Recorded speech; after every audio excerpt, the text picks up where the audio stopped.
Coming up on Mountain News this morning, a Kentucky Army depot announces a major change in leadership during a special ceremony. And yet another empty building here in Perry County prepares to see some brand new life. Dedicated to Eastern and Southern Kentucky, this is WYMT Mountain News this morning. Good morning to you, 5:31. I'm Dakota Makris. It's Wednesday.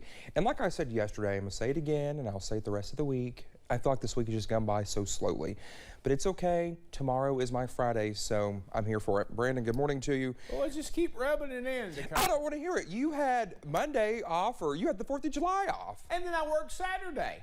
Oh, you know, I was once our weekend anchor, so bless your heart. Man, he had to work a weekend. Dakota, don't even get me started on how many weekends I've worked before you were even thought of at WYMT. I know, but see, I also was supposed to be on call on Saturday, but I got out of that. That's exactly right. But yeah, so we won't get into how long I've been here versus how long you've been here. But anyway, let's get into that forecast this morning. Starting to shape up just a little bit as we head out the door. Still a bit humid out there in some areas. The front has stalled, so that's our problem this morning. Maybe a little bit cooler in the northern counties, but in the southern counties, especially when I walked out the door at my house in Letcher County all the way to Hazard, it's sticky out there still. So hopefully it's a similar situation to Saturday, actually, because we had that front stall out then. It took us to Sunday to get that cooler air into place. I'm hoping that happens either later today or tomorrow. We're going to see again on the forecast. We are going to track some cloudy skies for some, maybe clearing skies for some in the northern counties ahead on top of the front there. And then I think we'll see a mix of sun and clouds throughout the day as temperatures top out in the mid-80s. Dakota? All right, Brandon, thank you. Police in Middlesboro say a golden alert has been issued for a woman who may be in Tennessee. Brooke Marie Vreeland is described as having brown hair and brown eyes. She's also intellectually disabled. She was last seen on Sunday evening near the Stone Creek Drive, Town Road area of Middlesboro. Police say she may be in the company of a man in Granger County, Tennessee, under questionable circumstances. If you know anything, you're asked to either call Middlesboro Police or the Tennessee Bureau of Investigation using the numbers you see on your screen. Well, in Laurel County, 2 men are facing several charges. Deputies say they received a complaint about strangers and cars at a home in London. This happened while the homeowners were out of town. When deputies arrived, they found Shane Brock and James Boggs inside the home using a metal pipe to destroy a dishwasher. Deputies say they were trying to remove it along with other items. Brock and Boggs are charged with criminal mischief and criminal trespassing. The former West Virginia delegate who live streamed himself storming the U.S. Capitol on January 6th is telling his side of the story. Former Wayne County delegate Derek Evans was sentenced to 3 months in federal prison last month after pleading guilty to a felony charge of civil disorder.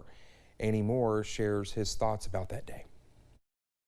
Former Wayne County delegate Derek Evans is awaiting orders to report to federal prison. Federal investigators say he recorded rioters overwhelming law enforcement and breaching the barriers blocking the East Plaza. We all know that what's happening right now, the January 6th sham committee, is a witch hunt.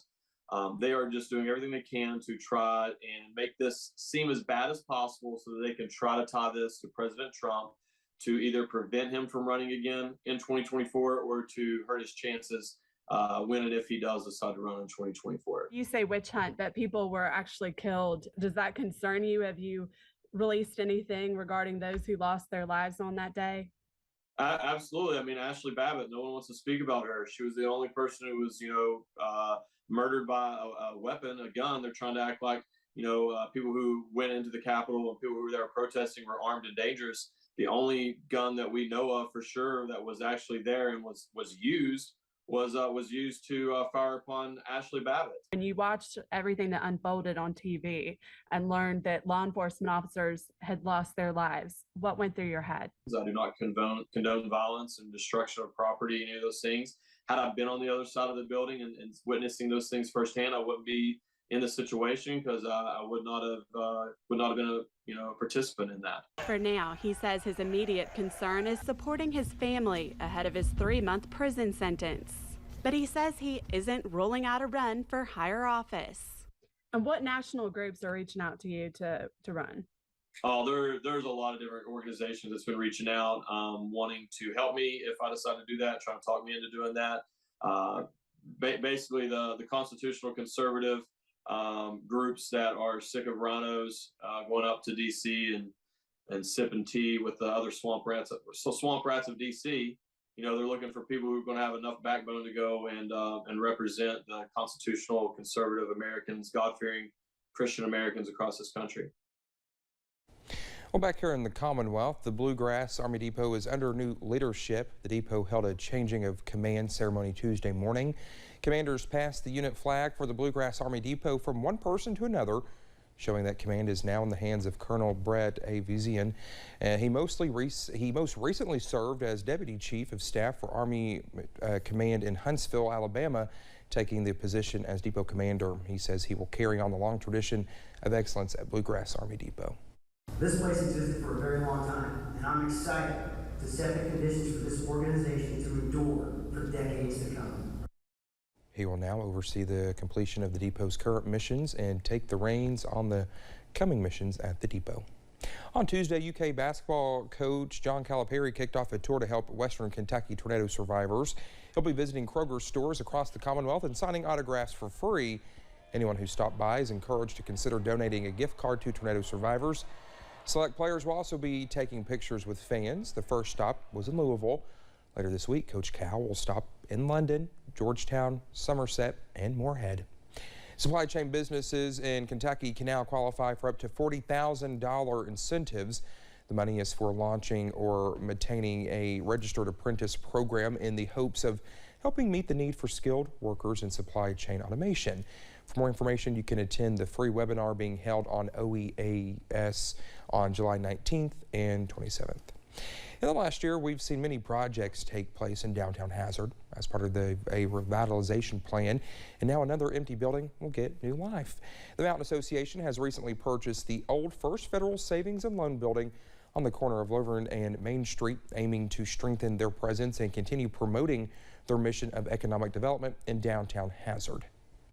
This project is an opportunity to try something new. We're excited to see what does it look like to use our resources to secure a building, a vacant anchor in our downtown, and bring it back into community use. Officials say the building will be occupied by new businesses and current businesses, and they hope to put living spaces in the building as well. They add, with this being such a big project, they do not have an estimated completion date just yet. A new coffee shop is coming to Pikeville later this week. The Coffee Guy Cafe is scheduled to open downtown this Friday. The Coffee Guy Cafe's original location is in Pensacola, Florida, and owners Mark and Megan visited for their son's graduation from optometry school. Justin and Bridget Simmons, who also own Bears Den Nutrition, were excited to open up a new Coffee Guy Cafe franchise location after building a relationship with the owners while visiting Pensacola sometime later.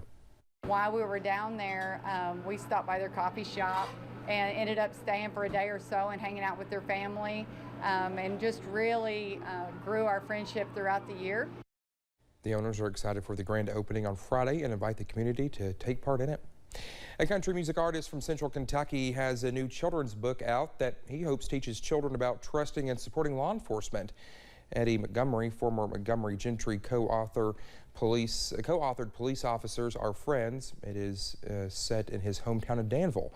And as Chad Hedrick reports, the timing of this book comes as Floyd County is needing support.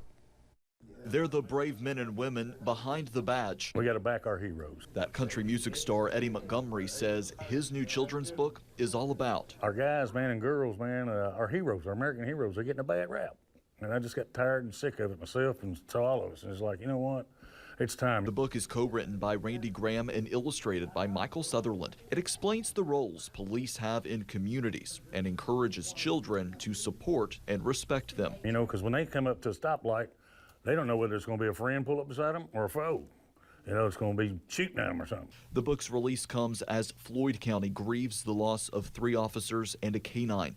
Monday, County Attorney Keith Bartley called on the support to continue for the community as the departments grieve these losses. It's absolutely amazing that, from my perspective, the support that these families and these police agencies have had. You know, I saw people from almost every state in America come to these funerals, and that's great. But to me, it's the support that they get once all that is over. It's the support that they get going forward. It's the day-to-day support that police officers don't get. Bartley says he worries about the lasting impacts the shooting will have on the departments as officers leave the force and fewer come in to replace them. I believe you will have somewhat of an exodus of people leaving the police community, and I believe that you will struggle to find people to step up to do those jobs in this area. And therefore, I think the impact may be forever. Certainly will be long term. A concerning shift that Montgomery hopes his book turns the page on. And they're putting their life on the line for us every day. Chad Hedrick, WYMT Mountain News. Co-author Randy Graham says he wants communities and police officers to have a sense of ownership with the book and use it for community policing and building relationships between families in their local departments. You can order Police Officers and Our Friends online. We have the link to order the book on WYMT.com. Just had this morning, a world-famous Korean boy band makes a deal with Disney, giving fans a few more concerts. We will start off this Wednesday on a somewhat dreary note, but conditions will slowly improve later today for all of us. I'll have the extended forecast in about 3 minutes.